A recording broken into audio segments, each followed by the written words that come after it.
The Pelicans' loss to Detroit showed you everything that's wrong with this team, but it's also a lesson because Detroit's rebuild offers a blueprint for how the Pelicans can reset and move forward. It's the Thursday episode of Locked On Pelicans. Let's go.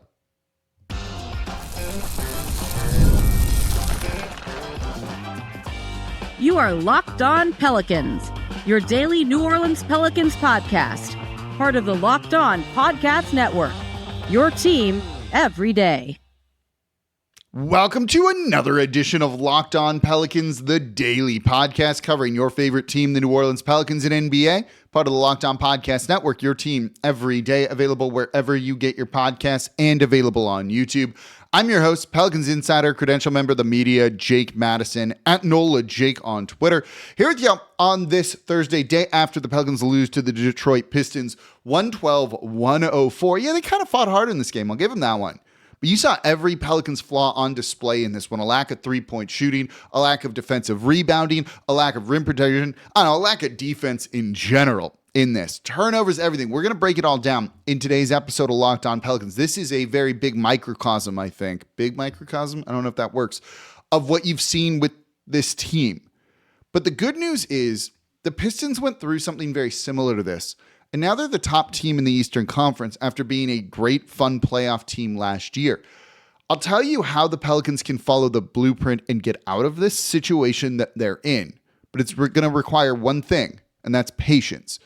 Then I want to get into a little bit about the future head coach. Is it Borrego, someone else? Give you my thoughts on that. That's all in today's episode of Locked On Pelicans. And of course, thank you for making Locked On Pelicans your first listen today and every day. We are here Monday through Friday, the number one Pelicans podcast covering everything you want to know about this Pelicans team. So please subscribe wherever you get your podcasts and join over 12,000 Pelicans fans on YouTube as well. Become an everydayer means you listen Monday through Friday to the Locked On Pelicans podcast. You can also watch us on the Gulf Coast Sports and Entertainment Network every weekday at 10:30 a.m. So, we're part of the Locked On Podcast Network, your team every day. Now, the number one sports podcast network, if I didn't say it already. So let's get into this one. Pelicans losing 112-104. Look, this one looks kind of close in the final score. 8 points, pretty good for a bad Pelicans team. Detroit didn't have Cade Cunningham. Detroit was just constantly turning the ball over in this one on some sloppy possessions. Some of it was New Orleans, too, doing a good job with forcing turnovers here. But really, they never led in this game. They were never like right there in it, even if they got it to 4 points at one point. It just felt like they were never going to get over the hump and win this game. So Detroit leads wire to wire after getting up 13-0 to start the game. And New Orleans doesn't have a chance. Zion Williamson, of note, left playing just under 15 minutes in this one. He was listed with an illness. Clearly, he tried to play through it. It just wasn't working. He ended up leaving the game, going back to the locker room. We did not see him again. I do not think that has anything to do with any sort of trade rumors around him. There's a new one that's actually pretty interesting with the Chicago Bulls. We'll look at that in tomorrow's episode of Locked On Pelicans, but I don't think this has to do with like he's about to be traded or anything like that. I think this is what it is. He felt ill and just couldn't play through it. And look, New Orleans just didn't have enough in this one. And every single one of their flaws, I thought, came to light. The Pelicans shot, let's look at offense first, 7 for 32, 22% from three in this game. That has been an issue all season long. Zion just not being available has been constantly an issue. They had 19 turnovers in this one off of some really sloppy play overall and just not looking good with some of the things that they did. They had 17 turnovers. They adjusted that number. They had 2 team turnovers, so it's 19 total. They just didn't look sharp on offense at times. They looked stagnant. They have players who have very real limitations there. This was a brutal Derek Queen game, particularly on offense. He finished with just 5 points on the night. His assist is nice, but just didn't give you much. Trey Murphy, inconsistent in this one. 17 points on 19 shot attempts. He was 2 of 9 from 3. Jordan Poole went 0 for 7 from 3. Standing up there with his arm up, like he just hit a game winner and is posing as the ball was an air ball and just bounced out of bounds. It's just a bizarre play. Fears missed shots right at the rim. It was just rough all around. Your leading scorer should not be Saddiq Bey, who I think has done very well for New Orleans this season. Your second leading scorer shouldn't be tied with Trey Murphy in Micah Peavy coming off of the bench. There's just a lot of issues here on offense, particularly when Zion's out and it doesn't look good.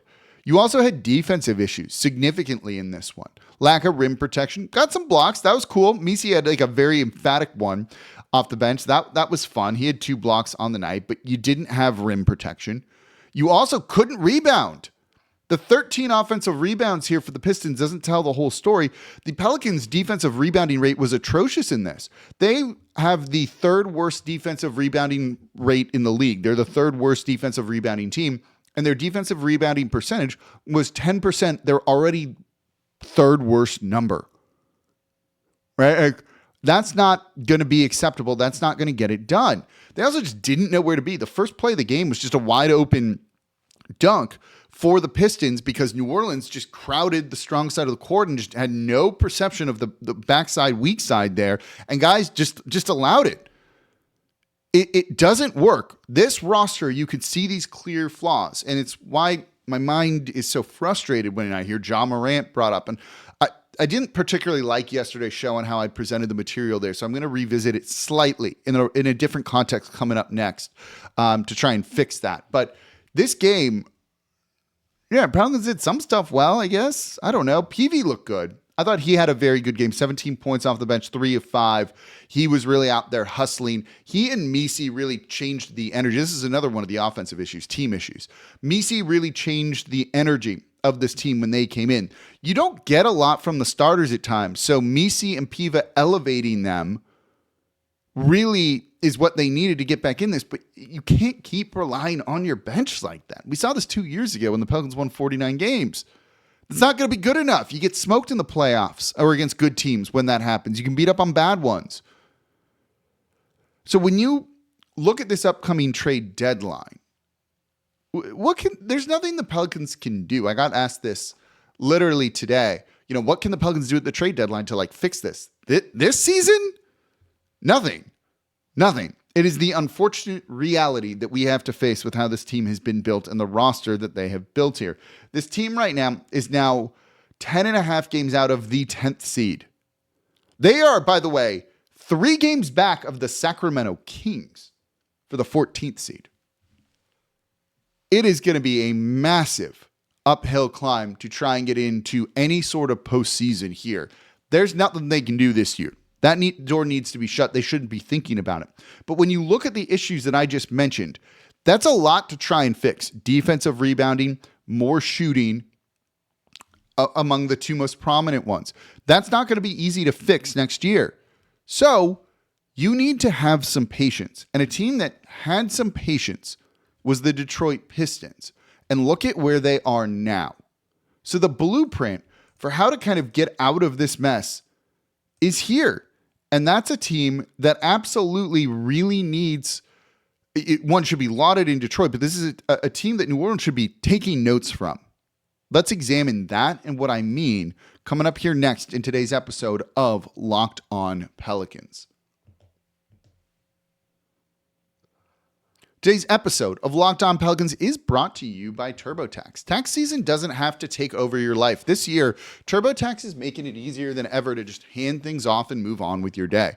So with TurboTax Full Service, you can have your taxes done for you by a trusted local expert start to finish without the stress or guesswork. Instead of spending hours trying to figure out forms, you can meet with a local TurboTax expert in person or connect online, and they're going to handle everything from W-2s to self-employed forms and work to get you every single deduction. You upload your documents, you go about your day. And then you just get updates right in the TurboTax app. It's a huge time saver, and it's going to give you peace of mind. Taxes aren't fun to do. They're complicated. Are you doing everything right? Is the IRS going to come after you? Keeps you up at night at times. Just, you're going to have peace of mind knowing an expert is handling it. So for a limited time, you can have your taxes done by a local TurboTax expert for just $150 all in. If a TurboTax expert didn't file for you last year, just file by February 28th. Take taxes off your plate and just get back to your life. Visit TurboTax.com/local to book your appointment today. And thank you for making Locked On Pelicans your first listen today and every day. We are here Monday through Friday, the #1 Pelicans podcast, part of the Locked On Podcast Network, your team every day. Now the #1 sports podcast network. And if you're really about that everydayer life, listening Monday through Friday, check out the new Everydayer Club. You get access to ad-free audio for Locked On Pelicans, compatible with Apple Podcasts, Spotify, and every other major podcast app. You're going to get an invite to a members-only Locked On Everydayer Club Discord server, which includes a group chat just for listeners of this show. So you can check the link in the show notes down below, the new Everydayer Club. Detroit provides a good example of what New Orleans should be doing, how they should be viewing this team right now. So I want to clarify from yesterday's show, which truthfully, I don't think I did a good job on that show. I go back and watch the film just like pros do as well. And I left that show being like, it just felt like a jumbled mess. I was kind of all over the place. I just didn't like it. I didn't think I did a good job, and I'm sorry about that. Felt disjointed. Getting into the long-term cap implications, which can kind of be tough in audio format, right? The way I see it is if you add Ja Morant to this team, it's not going to move the needle much in the short term outside of excitement. And it's going to hurt you in the long term by messing up your salary cap even more. I also think it's going to hurt the development of the rookies because it's going to push fears to the bench. And to truly be competitive, we saw this in this game, you need a lot more at the center position than what Derek Queen is going to give you at least next year. Eventually he can get there, but not next year. So you're going to have to chase a center too, and you're going to have to throw more assets at that. So what concerns me about it is I see a path out of this awfulness that the team is in currently. There's a way to get your cap cleaned up, your rookies developed. Now, that's a longer timeline, and I don't know if the Pelicans will actually trade for Ja Morant or not, but the fact that this is even a conversation, and I'm milking it a little bit here, but it signals where this franchise's thinking is. Short-term, almost endorphin hit, not long-term strategic planning. And that's what I think they need to be doing. This is not a great situation for the Pelicans to be in whatsoever. I'm usually like the optimistic person, and I've been pretty down on the team, and I've heard people mention it to me. But the reality is, right now, if you're looking for silver linings, good things, yeah, there's some, and we can focus on those. But the big picture is I am actually concerned about how the team is operating. So compared to the Pistons, they were good last year. They were the 6th seed. They were fun in the playoffs. Loved that. The year before that, this year, they're the top team in the Eastern Conference by far. They look pretty tremendous, I think, here. Last year, though, was Cade Cunningham's 4th year in the league. It was all losing before that. It was Jalen Duren's 3rd year, Jaden Ivey's 3rd year. Now, this year, where they've taken a leap where they were the 6th seed last season to be number 1 currently here, it's Cade Cunningham's 5th year. Duren and Ivey's 4th. You have Isaiah Stewart. It's his 5th year last year, 6th year this year. They're the top team in the East. This was a team that maybe accidentally was a little bit patient. The leap they took last year, they didn't try and do that a year earlier than they should have. They didn't try and do that by adding a big name kind of player. We saw them do that in the past with Blake Griffin, and it blew up in their faces. We've heard them in trade rumors and other things linked to big names. We heard them linked to Brandon Ingram. We heard them linked to Zion Williamson, among others, and every other big name out there. And they didn't do any of those moves. So maybe it was real, maybe it's not. But they could have, right? Last year, to get better, they added Tobias Harris on a 2-year deal, not a 4 or 5 year max deal or anything like that. They didn't chase those guys. 2-year deal, $25 million a year. That's fine. This season, they didn't chase an Anthony Davis. We've heard those names come up, and it doesn't sound like that's the direction they're going to go at all. They signed Duncan Robinson in a sign and trade from Miami for like $12.5 million a year because they realized last year they weren't a good 3-point shooting team, so let's add some more 3-point shooting to it. They didn't go and chase the big name player that could move in the offseason that kind of upends the balance you have or the roster construction that you're building. They were patient about their rebuild. They tried to accelerate it a little bit with Monty Williams, and that was a disaster because those guys just weren't ready for it. If your players aren't ready to do this, you need just a different team. Monty Williams, in his 1 year there when they tried to kind of hit the gas, went 14-68. They lost 28 straight games. I can't even imagine having to do that. Kuka Hill, our Locked On Pistons host, is one of my favorite people on Locked On because he did a show Monday through Friday during a 28-game losing streak without fully going, without his brain melting in some capacity. It's like 28-game losing streak feels like looking upon Cthulhu and just not even being able to handle what you're comprehending. That's rough. And I've covered multiple 10-game losing streaks here. That's hard enough. That team thought, let's add this coach and we'll be ready to go. They just weren't. They just weren't ready for that whatsoever. They had to wait till the guys had developed, and then you can do it by adding the right mix to them. So Cade Cunningham, in his third year in the league,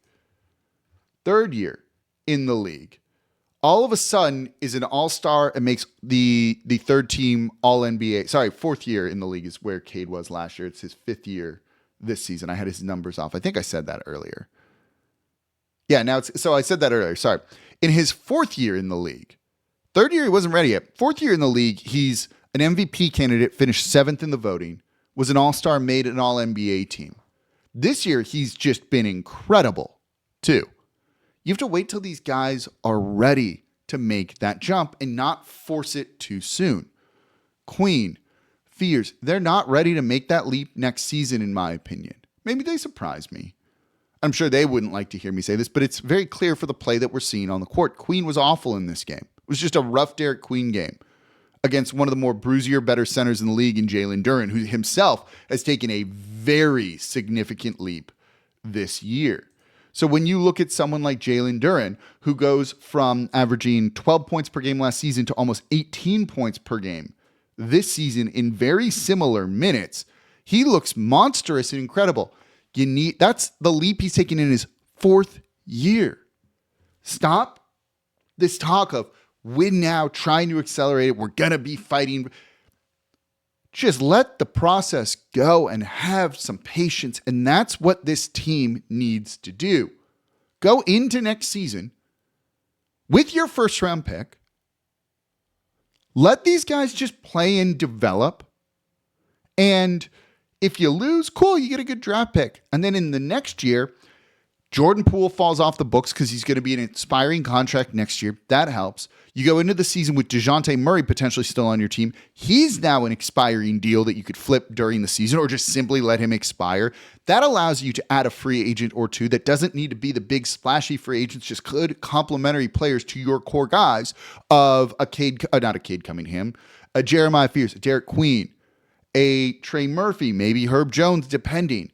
That's how you do this. I don't know if Trey and Herb are going to be thrilled with like another year of losing after this season and then potentially just hoping to be like a 6 seed, right? The year after that.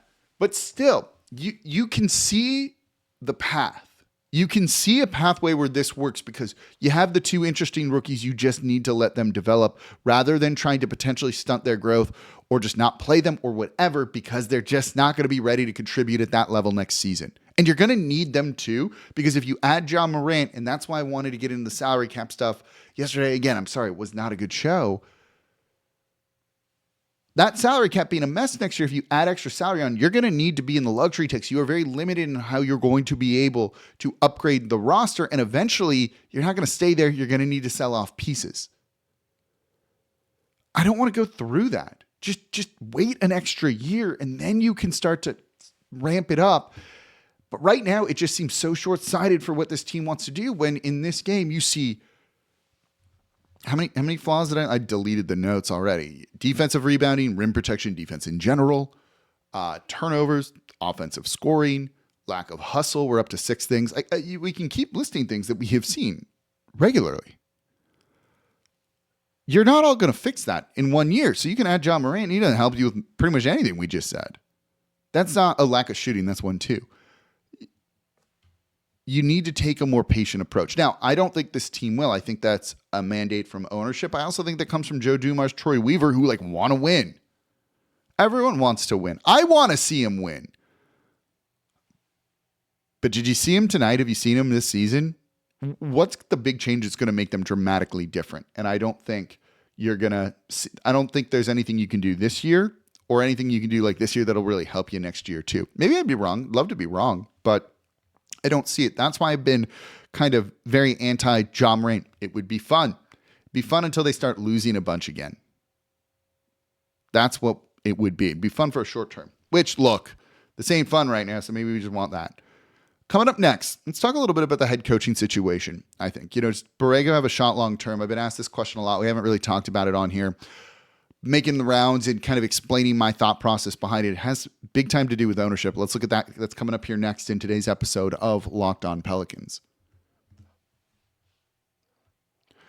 Today's episode of Locked On Pelicans brought to you by Quo. New year, new systems. This is the time when a lot of us look at the messier parts of how we run our business and think there's got to be a better way. And there is. Streamlining your communications is one of the quickest upgrades you can make. And that's why today's episode is brought to you by Quo, spelled Quo, the smarter way to run your business communications. Because when your team is reachable, organized, and communicating in one place, you're not just working cleaner, you're creating more opportunities to connect with customers. So your whole team can call and text from one shared business number, so nothing gets missed. I like how Quo makes it so simple.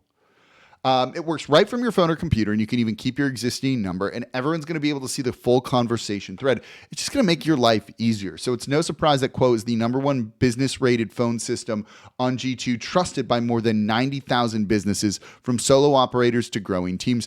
Make this the year where no opportunity and no customer slips away. Try Quo for free, plus get 20% off your first 6 months when you go to quo.com/LockedOnNBA. That's QUO.com/LockedOnNBA. Quo, no missed calls, no missed customers. And thank you for making Locked On Pelicans your first listen today and every day. We are here Monday through Friday, the #1 Pelicans podcast. Make Locked On Saints your second listen today. Ross Jackson looking at all the offseason stuff for the black and gold. Also, can Tyler Shook win Offensive Rookie of the Year? He's covering it all over at the Locked On Saints podcast, part of the Locked On Podcast Network, your team every day. Now the #1 sports podcast network. So as we wrap up today's show, one of the questions I've been asked a lot recently is, James Borrego going to be the head coach next season? Has he done enough? I don't think anyone can do enough with this team. I want to put this out there first with what I'm about to say. This roster stinks. There aren't answers. When people are like, oh, it's coaching. Some of it's probably coaching, but there just aren't answers here on this team right now. You need a backup guard. You've got Bryce McGowens or Jordan Hawkins. Hawkins has played. He got a DNP tonight because he hasn't been good. Bryce McGowens is not it either, right? Like, you just don't have answers here. Misi has shown some growth, but he played a bunch. Wasn't great in this one either. Derek Queen is giving you what he can. Kevon Looney, anybody? That wasn't it. They just don't have answers to things right now. So it becomes really hard to evaluate someone like head coach James Borrego. And at times this team has played hard. At times you have a game like this where it looked like their will was gone by the end of it. So we need more time to fully evaluate him, I think. But I do think it is a very likely scenario where he will be the head coach next season. And that's for one main reason, and this comes down to ownership. I don't think they want to spend. I don't think they at least want to spend the type of money it would take to get a top-notch head coach. You want a Mike Malone, a Taylor Jenkins, they're all going to be $10+ million. Especially for this one, for this team. Why would a coach want to come here right now? Especially if you're going to try and win now and you don't have a good roster. So you might need to pay Mike Malone $14, $15 million to come to New Orleans. That would signal we are not going to be cheap. We are going to try and be competitive, but you also are going to need his input on how you want to build this roster. So if this team wants to invest, if this ownership group, if this franchise wants to invest in itself, no, it probably shouldn't be Borrego. And I like Borrego. He's a nice guy. I think he can be really smart. He gives some good insight and answers into things. But the wins and losses just aren't there, and that's ultimately what you're evaluated on. And I think if you were to elevate him when you could have gotten a Mike Malone, doesn't look great. I don't actually think Mike Malone is going to be in play for this. I don't think Taylor Jenkins is going to be in play for this job either. So if this team wants to be cheap, just kind of saying it as it is, if they're going to go that direction here and they don't want to pay top money for a head coach, keep Borrego. For whatever his price point is going to be, I don't know if you're going to get a better person than him. The players do respond to him, I think. you'd like to see him get some more wins. But again, I don't think you can evaluate him on wins and losses alone here, because this roster is not one that he put together, and there's only so much you can do. So when you look at it through that lens, yeah, if this team's going to be cheap, keep him. Give him the job. Why not? Now, I don't like that approach overall, but I do think that is a direction that the team can kind of go in and do this in. So it just really depends on who they want to be and what this team, this I don't want to say team, this organization wants to be. But we don't know. Joe Dumars hasn't spoken. He's spoken basically twice this year, right? Right before media day and then right after they fired head coach Willie Green. And we haven't heard from him since. He doesn't really wander around talking with folks, even just to give like background information, right?